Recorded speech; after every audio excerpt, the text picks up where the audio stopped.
team is here to help. So I'm excited to introduce our meeting facilitator today, my business partner and dear friend, Joe McClinsky. He's been doing this work for 20 plus years, running all the way back in his painting days where he ran info sessions in hotel lobbies without permission, which is a really funny story if you ever have some time, to more recently presenting as the keynote in front of audiences of thousands of people and everything in between. It's one of his gifts. He's one of the best, so you're in for a treat today. Joe? Hey, Mr. Hey. Thank you, thank you. It's so good to see so many names that I know pretty well here joining us today. First, just want to acknowledge our team at Shift. I think one of the most caring, kick-ass group of human beings and souls around. Really continue to put on these free training webinars to be of service and support during this this pandemic. But the pandemic is about to take a different phase, and we're going to talk a little bit about that here today. The second person I want to acknowledge is you. You obviously have an itch you want to scratch. You have a big meeting coming up. Maybe you don't want to be what we're seeing a lot of leaders do right now, which is you don't need to be the greatest meeting holder ever, but you don't need to be an average leader about to mail it in with not even an agenda, without even thinking about what is it going to be like to bring people back together after this pandemic. As we talked about when this thing first got kicked up and running, this is a moment of history. Well, guess what? So is the next 30, 60, and 90 days as you gather people together again. And as Misty said, we've been doing this for quite some time. Over the last 15 months, I have enjoyed doing this from home. I'm not going to lie, I am still in workout clothes, still to date. It's been nice not to wear pants with buttons as a self-described introvert. But I will also say there's been something missing in my life, which is I didn't realize that, you know, really as a leader, as a creator and an artist, that part of my canvas has been setting up meetings, gatherings, experiences. It's been one of my favorite things to do and partner with our team here at Shift over the last 20 years. So with all that said, why don't you go ahead and put in the chat your name, where you are joining us from, and one thing that you're hoping to get out of today's workshop. Name, where you're calling in from, and one thing you want to get out of today's workshop. Now, I've been a consultant most of my life. Which is a little weird to say, which means the whole joke of taking your watch and telling you what time it is, or having a meeting about a meeting, the irony is not lost on me. So just humor me, indulge us a bit as we take you through this exercise. But as we go through this today, I'm going to show you a little bit of our work, because I do think having an 8-year-old and a 10-year-old, anytime we ask them to do their homework, they do their homework. But you know, inevitably, if I ask to actually see the work that they did, sometimes it's a little bit of a different answer. So with all that said, we have been doing meetings, really big meetings over the last 20 years. This is a meeting right before the pandemic. It was called Complicated Conversations. We brought in the founder of TED, Richard Saul Wurman, Stephen Kotler, the New York Times bestselling author. And can you believe in November of 2019, we threw a conference about mortality and death, eerily timed conference that we threw. But we've also been doing outdoor meetings. This is a meeting after we changed the name of the company from EntreQuest to Shift. This is also right before, if I believe, we pulled out bubble balls. If you've not played bubble ball before, I'd encourage you to Google that. Could give you something to do with your team next. We've done sacred meetings and special meetings where we've gotten people out of the office. Now, I know if you're listening to this, you're going like, when are we going to talk about the meetings? This part is for you. It's not for me. This is to start to widen your perspective on what would be possible. Yes, physical meetings, extreme physical meetings. This is a group of entrepreneurs in Baltimore. Eliza and I had a chance to do this not once, but twice, where we had a special operations fella join us from the Army, where he came in and basically yelled at us for 6 hours as we carried this log around Baltimore City. Yes, we chose to do this. But again, it's one of these things where I don't think you can read a book to give people a direct personal experience. We've also asked people to get out of their comfort zones. And yes, hang upside down or hang all around, but do things that really force them to feel differently about where they want to go. We've even touched not just on the mental, the physical, the emotional, we've even hit the spiritual side. We've actually brought in shamans before to run our meetings, just again, to broaden your perspective on what's possible as you're running meetings. Now, believe it or not, we've also done sword fighting. That's right. So you could pick your 2 least favorite people in your organization right now, and you could imagine what would happen if we gave them a little bit of a sword fighting tutorial. You might have to next get the police involved, which is a whole nother story for another day. True story, about 4 or 5 years ago, we took a group of folks, leaders again, on a tour, a ride along in Baltimore City to sit with the police department as they went out and like literally did their job. You can see the guy in the middle put on a bulletproof vest. I'm not sure if that was his or the officers. But again, this was a good way to get people to think differently. If you're not running a meeting to get people to think differently, then don't have the meeting. Now, beyond all this, we've challenged people to not use the typical senses that they might. This is 6 weeks after Donald Trump was elected. I was having a bit of an existential crisis. I'm sorry if that bothers you at all, but that's just the way we roll around here. I thought to myself that we were judging each other, the book by a cover, if you will. We weren't listening to each other. And so we held a big event called Dining in the Dark. And the whole point here was to give us a perspective of how can we hear each other differently. We calmed the energy down a bit after that. And we said, let's just start meditating. If you've not done this before, again, pull your group together for 30 minutes. Your team has literally not seen each other for 15 months, likely. They have not gathered. They have not assembled. You've not collected this amazing group of people. I assure you the first thing that they want to talk about is not your business plan. Like, I assure you, it's got nothing to do with what your priorities are. They just want to connect.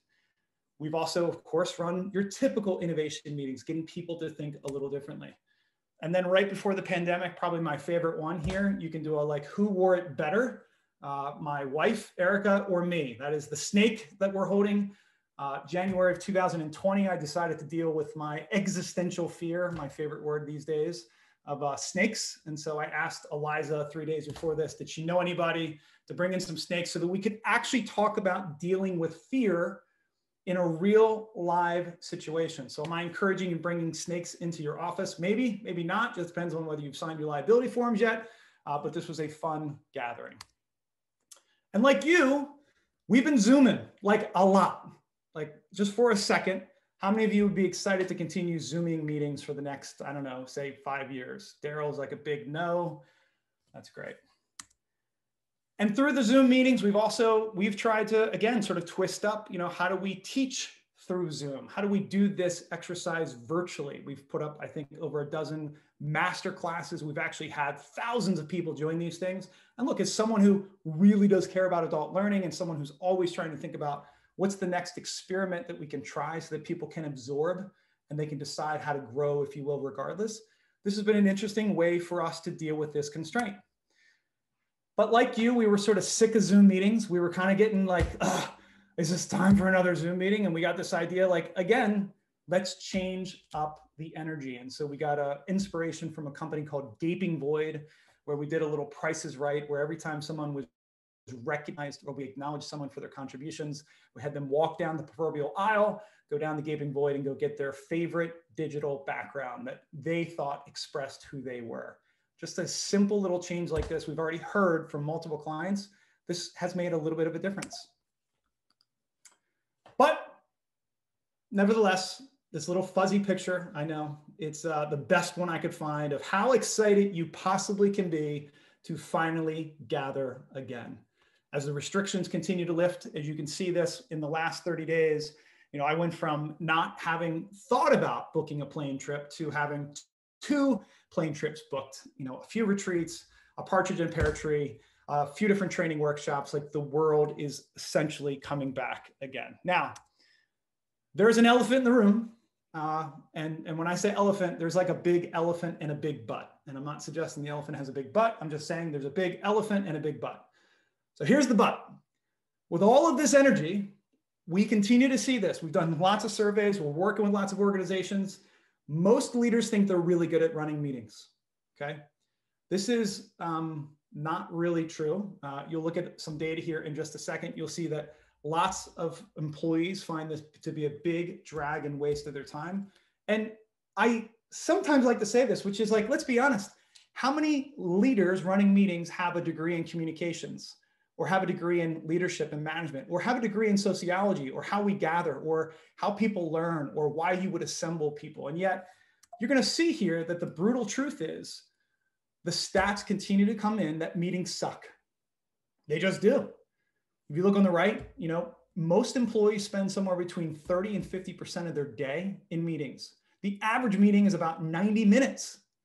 Hundreds of millions of Zoom meetings taking up 30+% of everyone's day. Now, I know for a fact there are people in this call going, a third of your day? I wish it were only a third of my day. In fact, it's all of my day.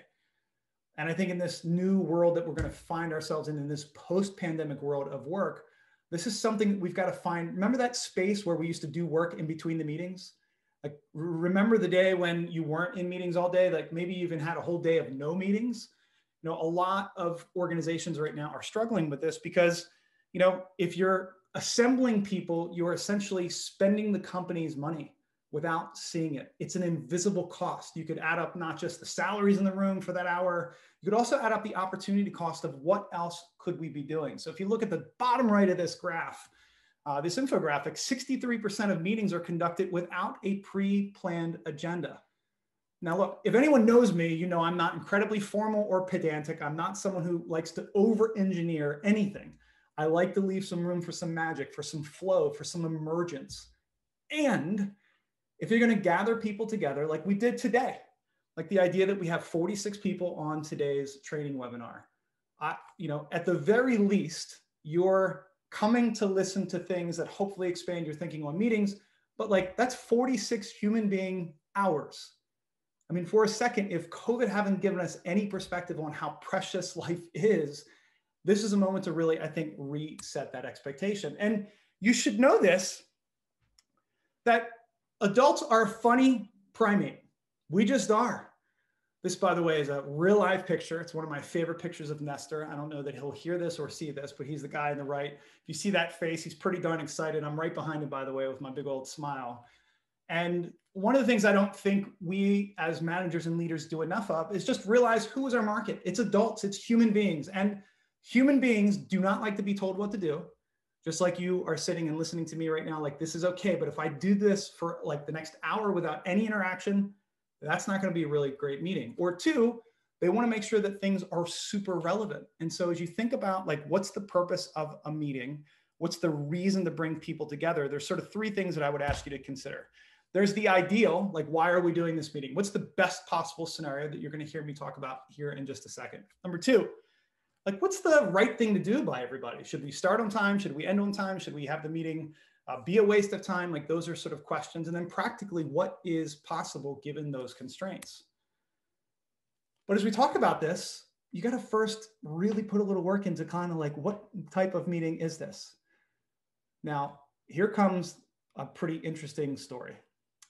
So what many people don't hear a lot are not the nailing it moments, they're the failing it moments. We don't talk enough about those stories. So yeah, we've done a lot of meetings, we've done a lot of things, but how about this? Right after 9/11, we started this organization and we were hired by the DC Police Department to help train their 23 highest ranking members of the police force. Chief Gaynor, Chief Ramsey, if you remember those names down in DC, these are high profile leaders, and they're 21 other highest ranking members. These are folks with, combat records. They have graduate degrees. And they showed up in full uniform. So imagine I'm 23 years old. We're doing a 2-day, what I thought was a leadership retreat. Now here's why these words are really important, because after day one, basically one of the gentlemen, I won't let his name just in case he ever hears this, he came up to me and said, this is a total waste of time. This is not what we thought this was going to be. And the next day, half of the group didn't even show up. And it's because I thought it was a retreat and they thought it was a training. And this sounds really basic and simple, but I do think, you're seeing the stats pour in right now that upwards of 40% of people are getting itchy in their current job. And they're getting itchy in their current job because they can automatically start to see that it's not worth it. Their time, their life energy is no longer worth sitting in these meetings or sitting in this work environment, because they're starting to think a little differently. So that's the opening, folks. Now it's your turn. So instead of us just sitting here and pontificating or making this a theoretical exercise, I want you to put a little elbow grease into this. I want you to first think like you came here because you've got a big meeting. And I saw some of the things that you put in here in terms of the kinds of things you want to get out of today. While you're doing this exercise, I'm going to read the chat and make sure that we spend as much time as we can on the things that you need out of today's meeting. But first, write down your meeting, your date, your time. Why is it so big? Why are the stakes low, medium, or high? What's your best case scenario? And then what are your biggest obstacles in making this true? And so give that sort of 30 seconds or so as we do this, because part of what we're going to have you do is we're going to give you a chance to actually meet some other amazing people in this meeting here today, which, you know, tends to be a little uncomfortable depending on how you roll. But I will say, given that we know most of you that joined us today, this is really an opportunity for you to expand your network, for you to hear maybe what someone else is doing, and maybe for you to pick up on a few different ideas about how to think about your meeting. So the way this will go is you're going to get put into groups of 3 here in the next minute or two. You're going to give your name, the company you work for, and then maybe one thing that you can glean from the last 18 months that's been like amazing and extraordinary. And then maybe talk a little bit about your big meeting prep, but you're only going to get 5 minutes. So you got to roll quick with 3 people. Sound like a plan?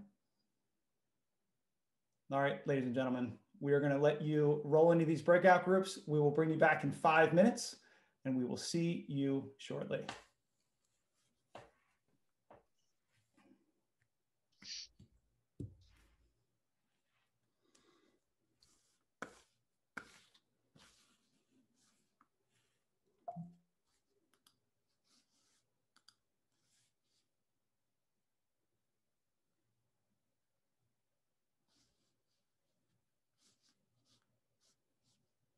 All right.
That Hey, was super cool. I just want to throw that in there. I didn't know we could do that. it's good to see you, April.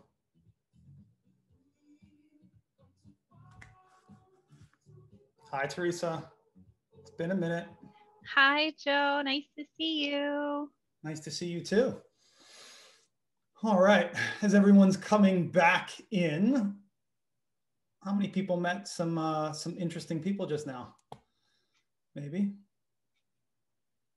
I always love asking that and then following it up with, like, if you didn't raise your hand, what's that really say about the people you were with? I mean, it's just a basic, like, were they interesting? I didn't say, like, did you like them? Or did you invite them to Thanksgiving dinner? It was just interesting. So, all right. So one of the reasons that I think it's important, as people are joining us back from the breakout, I realize 5 minutes flew by. But the second that the person running the meeting stops talking and lets everybody else go is like a really important part of the meeting. And typically we're doing a meeting about the meeting, which means that I had to set up a little longer than I typically like to. So we're going to talk about flow and format here in just a second. But we normally like to say, like, within about 5 minutes or so, it's about getting the whole group together and doing some type of fuse, which we're going to talk about here in just a second. Okay. And so one of the things I think, again, you can sort of try out is, having people help you run the meeting and allowing them some space for them to talk and to sort of reflect on even the basic stuff that we've already talked about so far, so that people get what I call a shared understanding, like a shared perspective, a shared base reality. Because there's nothing worse than sitting in a meeting when everybody's on different pages, everybody's got a different point of view. And it's like, how do you bring people together in sort of that mesh? Okay. All right. So let's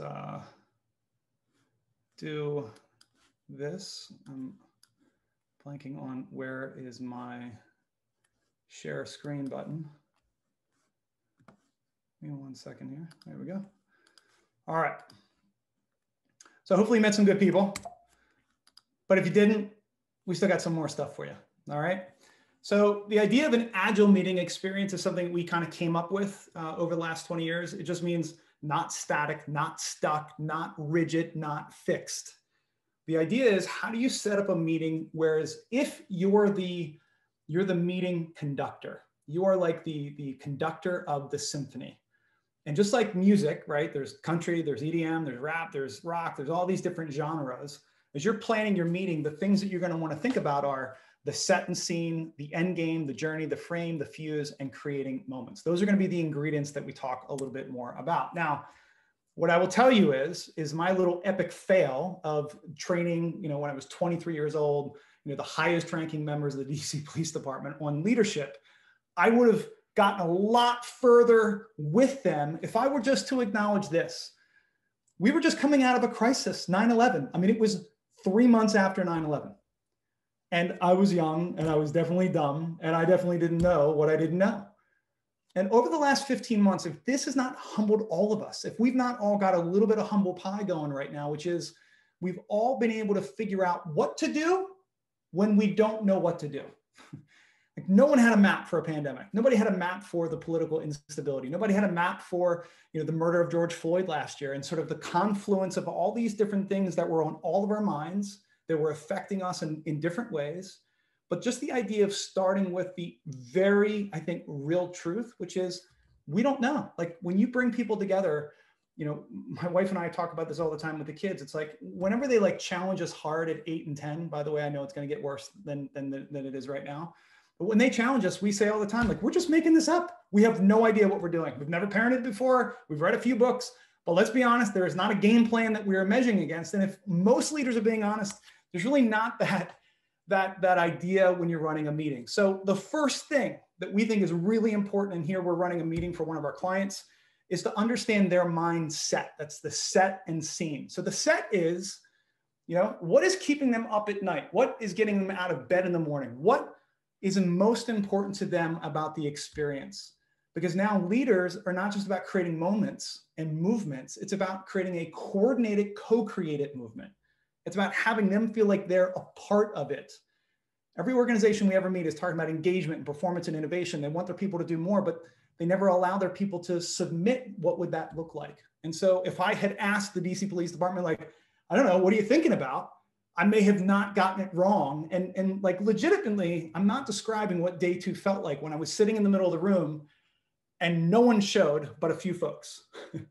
Like, I mean, I don't know if you've ever been ghosted, rejected that hard, but I mean, in 20 plus years of doing this, I've never not had people just say, you know what, peace, I'm not coming to the second day. Now, beyond the mindset, there's the scene. The scene is everything from, we're in Zoom right now where there's not a front of the room, there's not a business attire required where, I'm sitting here in shorts like legit right now. And as we're having this conversation, I think one of the things that people forget about doing this virtually is that this is an opportunity where everyone is equal in terms of their squares. It's a little like Hollywood Squares or the Brady Bunch. And more importantly, we're all doing this from our homes, most of us. Now, some of you are in the office because we're back at it a little bit. But think about the intimacy that might create, like the idea that, I've got this thinker. I showed one of my clients this recently. This is a guy I got in Africa. I saw the guy, I met the guy who built this, and it was a pretty profound experience. You'd never see these types of things. So when's the last time that you asked somebody to take their camera down and just show them the office, show them what their home is like, show them the things that make them them? That's one of the ways to create a really good scene. Now, if I were going to go all in on one of the 5 ingredients of creating an agile meeting experience, it's this one. So take a screenshot. We're going to send you the deck after this. There's actually a workbook that our team has designed to help you through this.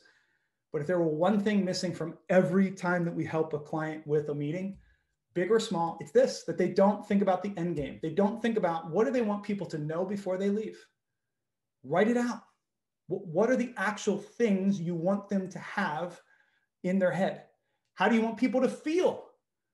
Like, and you're not allowed to use the word inspired. Sorry, find a new one. We all want them to feel inspired, but go a little longer form than that, right? And then what do you want people to get before leaving? Now, I'll be the first to tell you, a lot of these ideas we've learned the hard way, as you heard about my epic fail with the DC Police Department. This particular exercise is from one of the founders of the National Speakers Association. His name is Joel Weldon. I've been coached by him about 7 or 8 years ago, and he gave me this frame, and I will tell you, it's dramatically improved our meetings. And in fact, if you look down below, this is one of the meetings where we were having a moment about 6 or 7 years ago at Shift. And instead of like running in to do what your typical business meeting is in a conference room, we took the group down to an amazing organization called Living Classrooms. And instead of focusing on our problems, we focused on someone else's. We actually kind of, again, widened our perspective, which changed the way we looked at our current problems. And because we had that moment to really think about the end game, it changed the way we thought about the meeting. Now, the third piece quickly is the journey. Now, you can look at the hero's journey from Joseph Campbell, which I have, a love-hate relationship with, if I'm being really honest. It's an interesting way to tell almost every story there ever was, but if you really think about it, it's the same story over and over and over again, right? And that's not the way all stories go.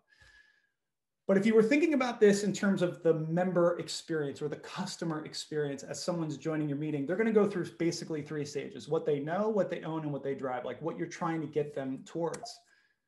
And so when you think about like getting people to know the material or to own it themselves or to drive it through the efforts of others, the best way to sort of think about this is then just map their objections, map their concerns, what they're thinking about before the meeting, what you want them thinking about during the meeting and after the meeting. Like, come up with what are some of the obstacles. So for us, as we think about, we're helping a client right now with their first retreat, by the way, they've ever done in 40 years. And as we're helping them think about this moment, we said, well, geez, they've never been together before. So under their concerns, the idea that they've never been together since this whole pandemic began, we're not going to start with a big meeting. We're going to start with a big dinner. One of the things I learned from Richard Saul-Wurman, which I will give you a couple more maps from him, again, the founder of TED, one of the most successful meeting conferences on the planet, is he, said, if you really want to warm the room up, have everybody go grab a dinner the night before. Long form, no agenda. Get everybody together. And then that way, the next day, you're hitting the ground running, just as a simple little thing to think about. Now, then there's the content in the meeting. And I got to tell you, we could spend a lot of time here right now on this, but I would just encourage you that this might be like a whole nother webinar in and of itself, which is when people present, they typically suck at presenting. They don't know how to present their information. They don't know what's the format or flow of teaching something. So today, we're doing a meeting about a meeting. And in this moment, we're going to talk about why a meeting is important. So what's the point? Well, we spend 1/3 of our time in meetings. And if you think about why this would matter, both financially, but personally to people, this will help unlock discretionary effort. It will help drive high performance. And how do we find this out? 20 plus years. Why it should matter to you? Because you're probably here because you're about to run a big meeting. Now, what are the common mistakes? We've talked about them already. People mail it in. They don't think about an agenda. They don't put, and I buried this lead earlier, but for every hour that you spend in a meeting, you ready for this? You should spend 10 times that in preparation. Now, not a weekly staff meeting that's going to happen every single week, but if you've got a big moment, and some of you, I know we're working on a big moment together right now, the ratio should be 10-1, such that when we walk into this meeting, we've thought about almost everything you can. And so when you think about me just sort of lightly presenting that information, it's like, okay, that's a common mistake. So what's the solution? You put in the work.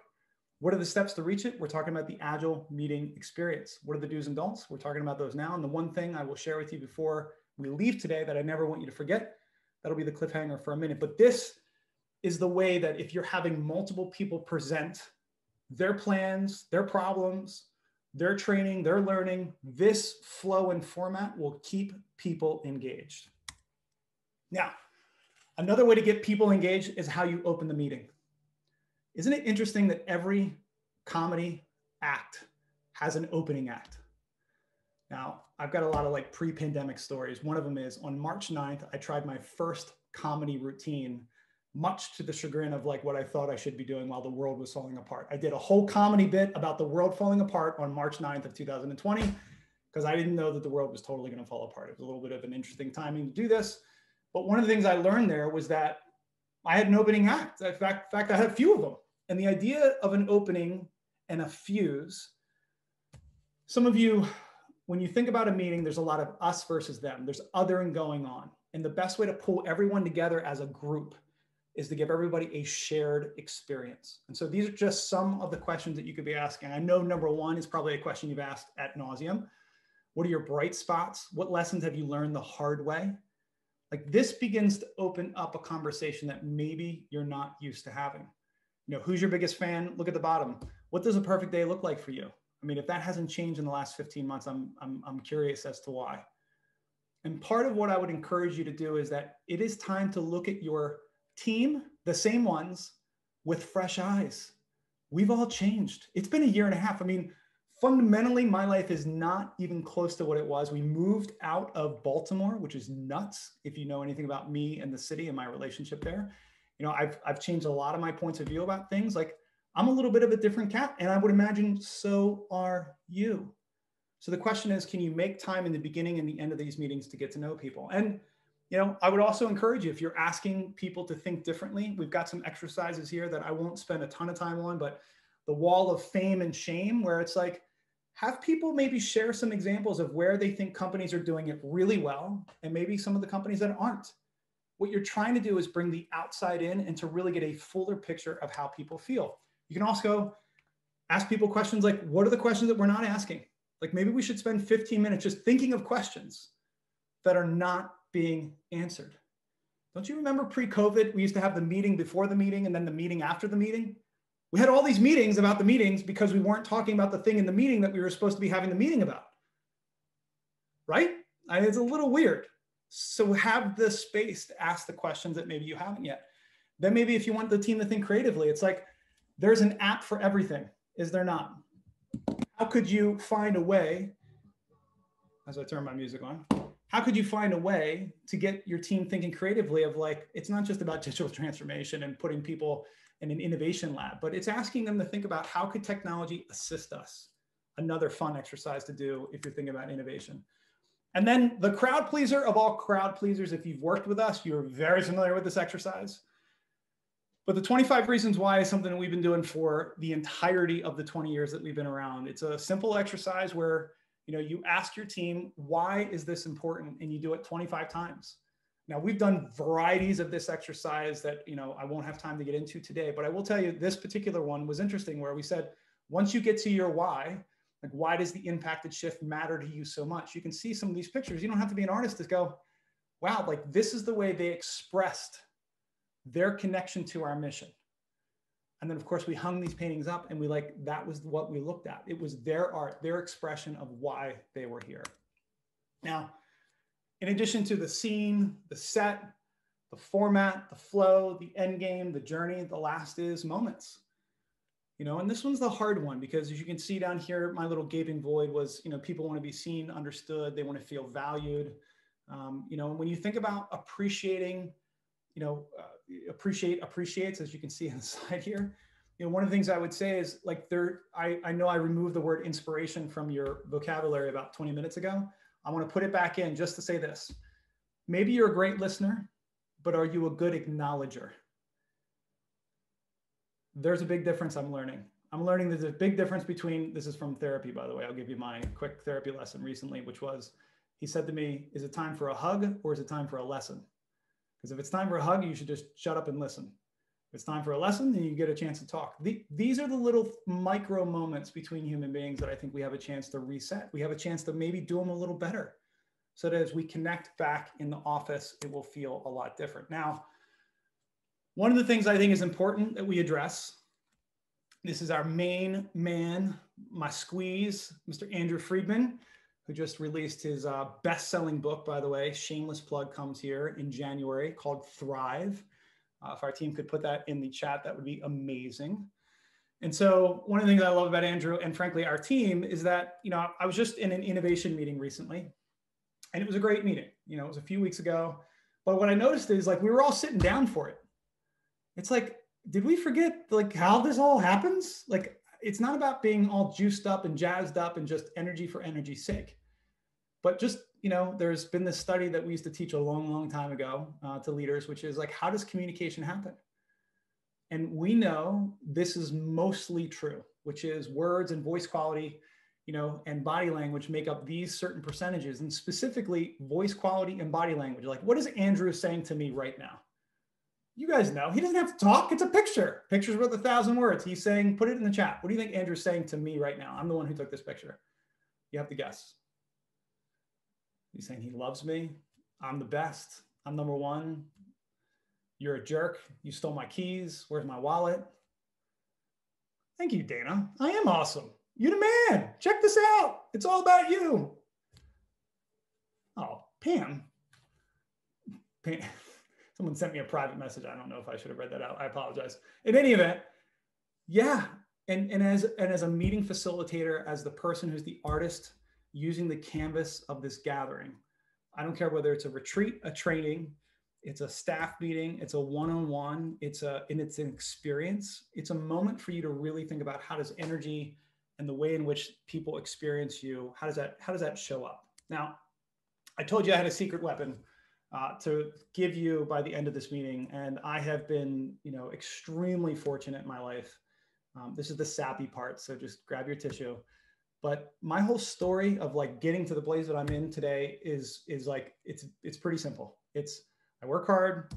I try to remain as humble as I can about the things I don't know. And the most important part is I find people who are amazingly brilliant, talented, some of the best in the world to mentor me.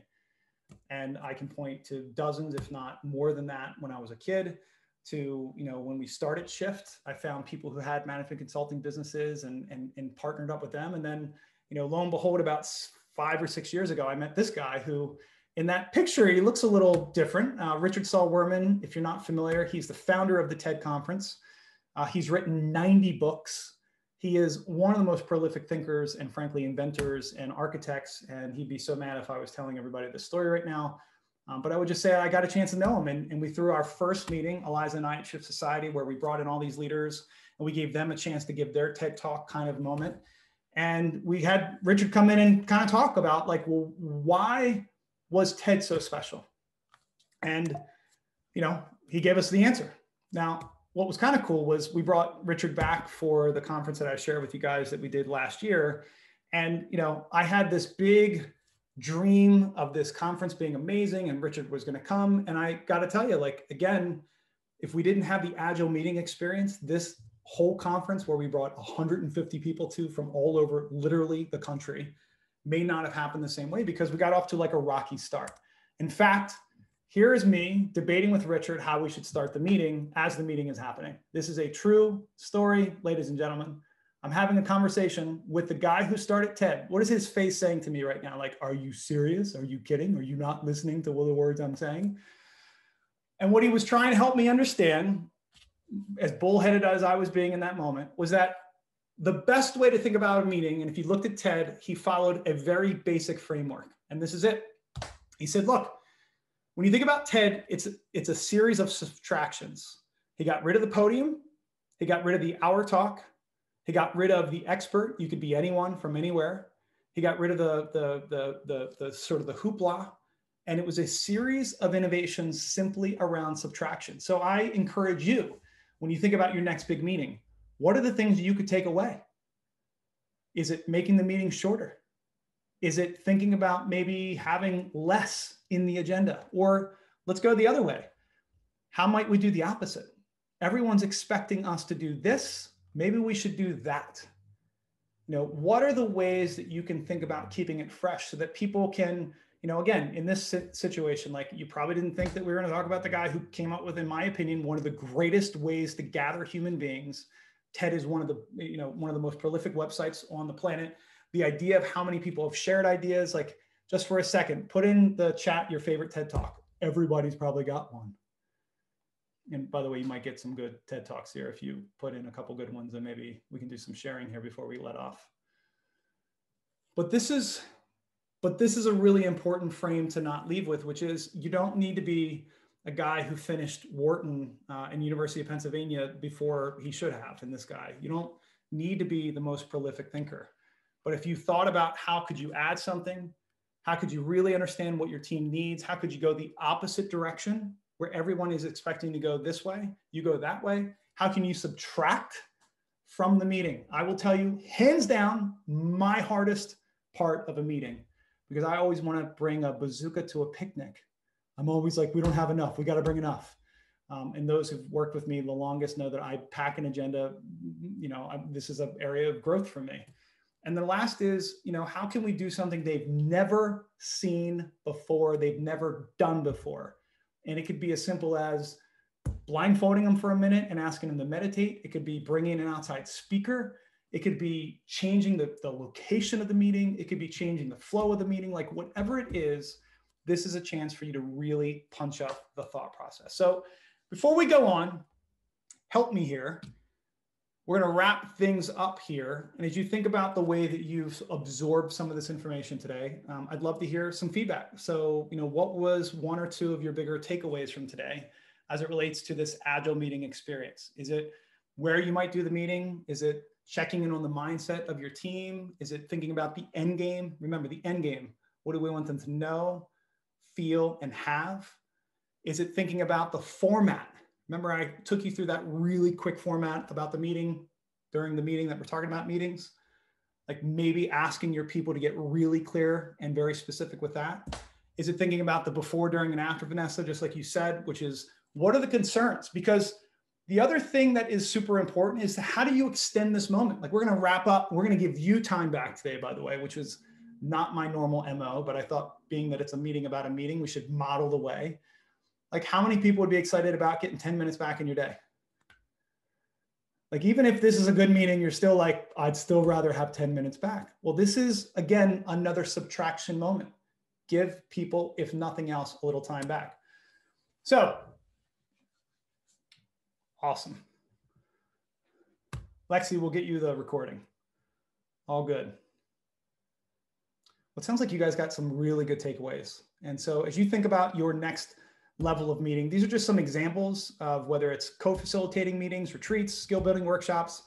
You know, with the amount of meetings that we've done over the last 20 years, I can say safely that, you know, when my dad has to answer the question, what does your son do? He has to explain to them all these different meetings, and it's still a little complicated for him to understand how to explain what we do here at Shift, and rightfully so. And so, you know, I've tried to break it down as much as I can, but if you had topics that you want to think about, if you're thinking about your next big retreat, or your next big workshop, listen, this is a time not to get it wrong.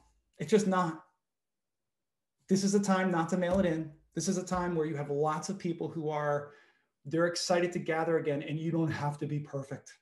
You just have to put the work in. You just have to put a little bit of time in. And, you know, to make this a little easy on you, we've got a do-it-yourself meeting playbook. Everybody gets one. Everybody gets a trophy here. There's no like funny business. There's no sales pitch here today. It really is about helping to prepare you for your next big meeting. And look, you know, if you get the next one wrong, it's okay. Do another one better. I mean, when you really think about it, most of us spend our days as a professional meeting attender or holder. And so wearing those two hats, I just strongly encourage you to really think about how to honor yourself, how to honor your team, and frankly, how to make these mind-blowing, heart-opening, and soul-inspiring. So with that, ladies and gentlemen, that is all we got for today's training webinar. I cannot thank you enough for joining us. We had a great group here today. If you want to throw in the chat any questions, we'll hang out for a few minutes, and just want to say thank you for taking your job and your life and your career seriously. I think this is a moment for us all to continue to kind of wake up from the trance that we had before COVID, and to really honor these moments that we get a chance to spend together, because they are few and they are precious. So thank you all. Have an awesome day. Thank you for hanging out with us as usual. It's good to see a lot of friendly faces, and I'll sit for a couple seconds. If you've got any questions, we can sit and jam for a minute. This is Mike DeJock. I've got one for you, which is interested in your thoughts on hybrid meetings. You know, we've gone from all in-person meetings to all virtual meetings, and we're looking at probably 100 people in a hybrid mode where you got some people in person, some people virtual, which we're finding kind of interesting. So interested in any thoughts you have about how to bring everything you talked about together when you're doing kind of both. Yeah. So we've got our whole team on this, Michael. Why don't I'm curious, Katie, what are you thinking about this? So it's just the first thing that comes to mind is really thinking about the experience that you want everyone to have, and then walking it back from there. So it's not, well, we just need to make sure the camera's right for the people who aren't in the room. What's the food you're serving? What's the swag you're handing out? What is it, the thing that you want to make sure comes through so that their heart sings afterwards, but it doesn't matter where you're sitting. So it's really getting clear on some of those things that Joe outlined earlier, and then walking it back. And it's the holistic experience. It's not, well, we're building the experience for people in the room and then we're bolting on the virtual people. It's not that. It's really making sure that it's as equitable as possible. And that's also for the people who are in the room, to make sure they can hear and see and feel and truly connect with the people on the other end. So getting that clarity up front about what you want people to know and feel and do is going to help a lot as you start to make decisions about what that hybrid space looks like. It's a great question. Yeah, thank you for that. I went to my first one, and I was the virtual one. It was a smaller meeting, but there was only 2 of us virtual, and there was like 12 of us in the room. And virtually, you felt like you were out in the middle of nowhere. And we have 100 people. It's more of a board meeting type situation. And so it's kind of interesting of how to bring trying to think about how to keep all those people engaged at the same time. Yeah, and part of what I would just say, just keep thinking to yourself, the best way, like I've been to a conference once where they had a robot come in with the person's face, and that's how they were zooming people in, just as an example. And this was almost 4 years ago. One of the things I thought was interesting about that, Michael, is it's the physical representation of. So I don't think you need to get cardboard cutouts of people for sure, right? And put a little phone in front of everybody, but even leaving seats open would be interesting, with a name tag out. And if it's not a video conference, that might be one way to physically represent their presence. Another way, again, from a video conferencing perspective, if you're doing breakout rooms, is the mixed mode thing is why we're having a hard time with hybrid work. You're right on it. It's going to be very difficult to mix reality and virtual reality together. So. Yeah, thank you for all that. I appreciate it. Nice presentation. Thank you. All right. Any other questions from the gallery? What's up, Daryl?